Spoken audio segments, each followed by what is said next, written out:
Bonjour, bienvenidos, Aquaba, and welcome to Cancel the Podcast, Episode 7, Wardrobe Wins, Dressing for Impact and Influence. First, I'd like to give thanks to everyone who has helped and supported me through the production of this podcast, including Pastor Jay and Maddie for their teachings, wisdom, and guidance. And I'd like to thank Jeremiah for making the graphic for this week's episode. I'd also like to thank Aniela for giving me the inspiration to write about the way we dress and how we hold ourselves. And I'd like to thank everyone else who sits and listens to this podcast. I'm your host, Phoenicia Sakaria, and this week's verse is Ecclesiastes 9, verse 8, New King James Version. It reads, "Let your garments always be white, and let your head lack no oil." Now that we have that, let's give our quick prayer, and then we're going to get into today's video.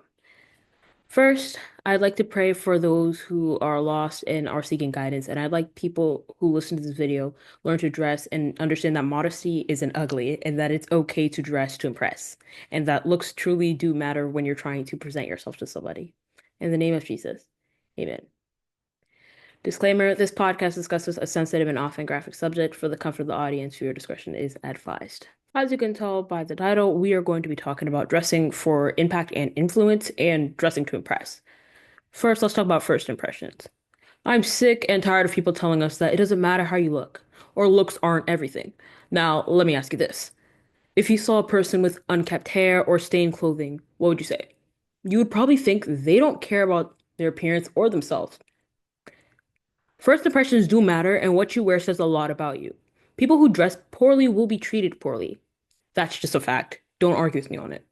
Dress how you want to be treated. Brush your hair, brush your teeth, wear nice clothes. Please dress like you're not homeless. Dress with style and class, especially depending on the occasion. Matthew 5:16 says, "Let your light so shine before men that they may see your good works and glorify your Father in heaven." As men and women of God, we should represent him well, and we should look well put together, not even just with clothing, with our expressions as well. I can say this because I have a severe RBF. Like if you see me, like when I'm not talking or if I'm just sitting there, I look like I'm mad or someone like ruined my day. We shouldn't be looking like bums, dressing anyhow, and looking anyhow. Again, severe RBF here, so I can say this. Proverbs 31:22 says, "She makes a tapestry for herself. Her clothing is fine linen and purple." For those who know Pastor Chi-Chi, you know she's an amazing example when it comes to dressing with elegance and style. I feel like whenever she wears something, she wears it with command or a sense of respect. She looks put together and she looks like she has money and isn't struggling and isn't poor. And that's what I'm talking about when I say dress to impress, which leads me to my next point, dressing for the role you want. When you go out for a job interview, what do you wear? Think about this now. Don't give me no dumb answer. Usually wear something business casual. And for a wedding, you wear something formal. You dress to fit the role that you aimed for, and you dress to fit the occasion. Exodus 28, verse 2 to 3 says, "And you shall make holy garments for Aaron your brother, for glory and for beauty. So you shall speak to all who are gifted, artisans, whom I have filled with the spirit of wisdom, that they may make Aaron's garment to consecrate him, that he may minister to me as a priest." So you're probably wondering, where am I going with this? I was wondering that too when I was writing this episode. But that's a good question. But seriously, garments were made for Aaron, garments that were fitting of a priest. Now, let me say this. Would you want to see your pastor dressing like a YN? Yeah, I said it. A YN. Do you see Pastor Kofi and Pastor Jonathan like dressing like they're for the streets, dressing like they have no like money, like they have no friends, family that look up to them? No, you don't. They don't dress like bums. They don't dress like some shady YNs. Esther 5:1 says, "Now it happened on the third day that Esther put on her royal robes and stood in the inner court of the king's palace across from the king's house, while the king sat on his royal throne in the royal house, facing the entrance of this house." See, Esther knew where she was going and who she was going to meet. Nowhere in this verse did it say she dressed in pajama pants, an undershirt, and some slides to go meet the king. No, she dressed to fit the role of a queen or the king's wife. Now, if you went to meet with the king of England or Spain or any other country, how would you dress? I hope I'm not hearing what do-rag, shiesties, pajama pants, wife beaters. What you wear also projects what is on the inside, which also leads me to my next point, inner personality. Here's what I mean when I say your clothing projects your inner personality. You know how people say that clothes are a form of expression? Yeah, that's exactly where I'm going with this. And because our clothes are considered a form of expression, we have to understand that it expresses our inner personality. First Peter 3 verse 3 to 4 says, "Do not let your adornment be merely outward, arranging the hair, wearing gold, or putting on fine apparel. Rather, let it be hidden person of the heart with the incorruptible beauty of a gentle and quiet spirit, which is very precious in the sight of God." The way you dress really shows about how you feel about something. Like, especially if you go to church or a job interview and you're wearing whatever the hell you want to wear, it shows you don't care. Like, I wouldn't want to hire you if I saw you wearing a shiesty or a tube top. Like, you sat there and you said, let's wear that to a job interview. Or when you're wearing short mini skirts to a church service, like, did you really sit there and think about, oh, is this good in the eyes of God, or is this appropriate to wear to a church service? Like, put God aside and really think about the self-dignity and how you're carrying yourself. If you adhere to your dressing to the occasion, it shows that you respect not only the people that has invited you to this occasion and yourself. Stop dressing like you have no home training. Your personality and the way you dress attracts certain people, which leads me to my next point, attraction. Like I said before, your clothing can attract people. This also ties back to my point where I said that your clothing represents your inner self. I know this is a lot of rehash, but I have to make emphasis because some people are hard-headed and don't listen. If you dress like a hoe, you're going to attract other hoes. You're going to attract men who don't have your best interests at heart. Sorry, but that's the truth. We can't keep blaming men for everything, as much as we'd like to. You dress like you're homeless, people will call you homeless. You dress like you're gay. Please dress like the people you want to attract. Stop acting like monkeys for the love of God.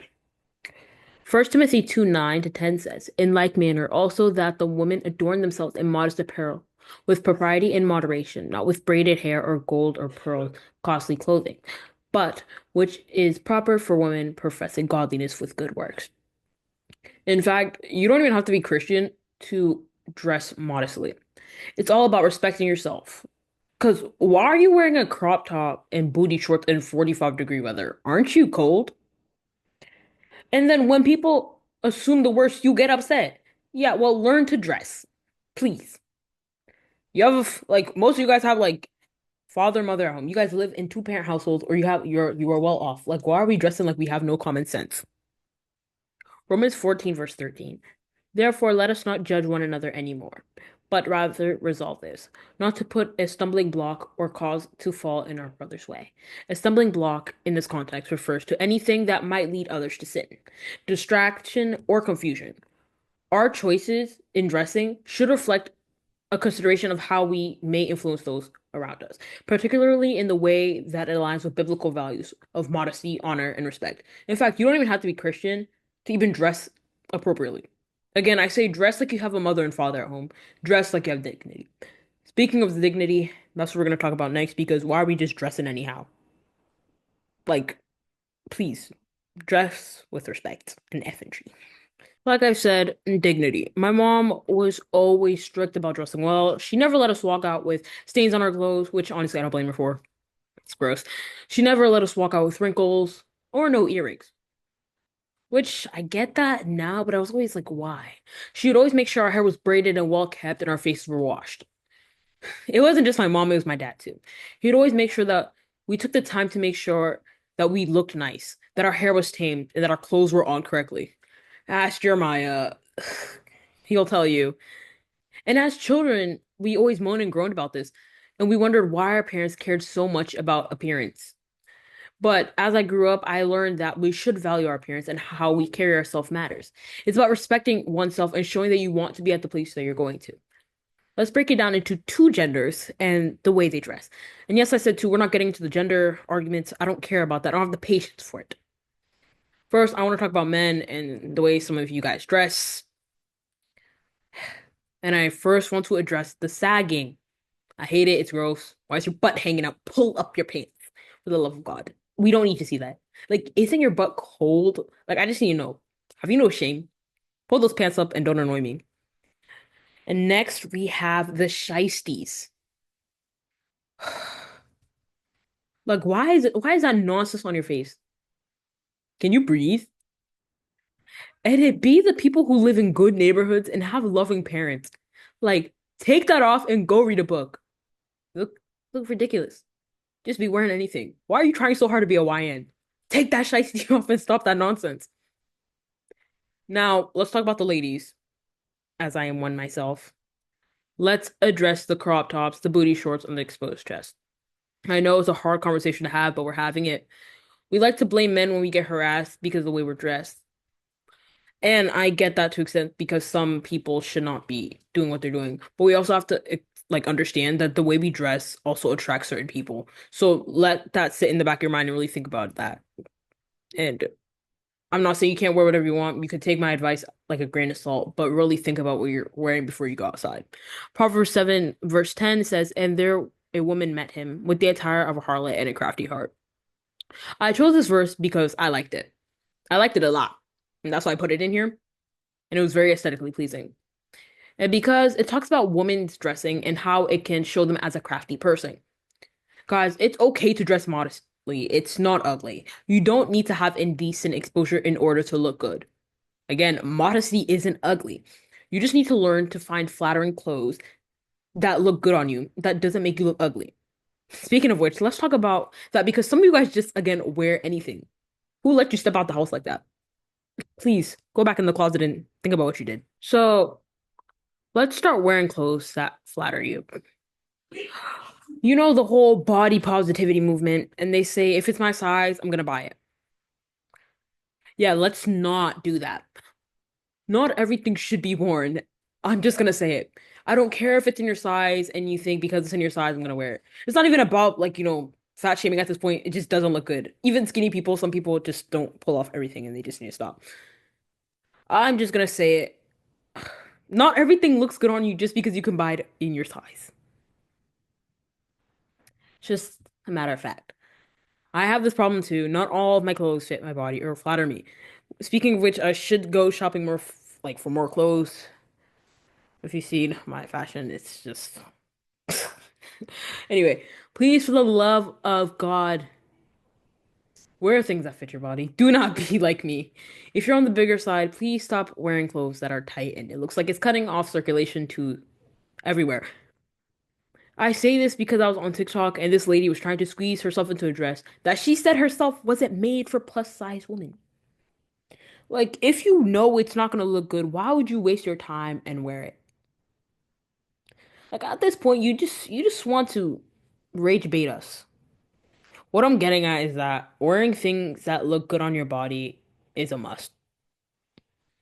And don't wear clothes that are extremely tight and you don't have the body for it. And don't wear clothes that are extremely baggy if you don't have the body for it. Okay? Yes. Some people just don't listen, so I gotta reiterate these things. Knuckleheaded people. And with that, let's get some final thoughts in before we close the episode. Don't listen to people when they say it doesn't matter what you wear. It does. It really does. Start caring about your appearance. I can tell some of you don't care. Brush your hair, brush your teeth. Like, who possessed you to walk out like that? The way you dress speaks volumes. Remember that. And with that being said, au revoir, adios, nantier, and goodbye until next time on Cancel the Podcast. This was episode 7 Wardrobe Wins Dressing for Impact and Influence. Don't forget to check out the link in the bio. Remember, new episodes drop every Saturday and Sunday. So have an amazing day, eat some food, and be blessed. And how many are you guys like happy that TikTok's back and CapCut's back? Because I know I am, and it's good for editing. But anyway, peace.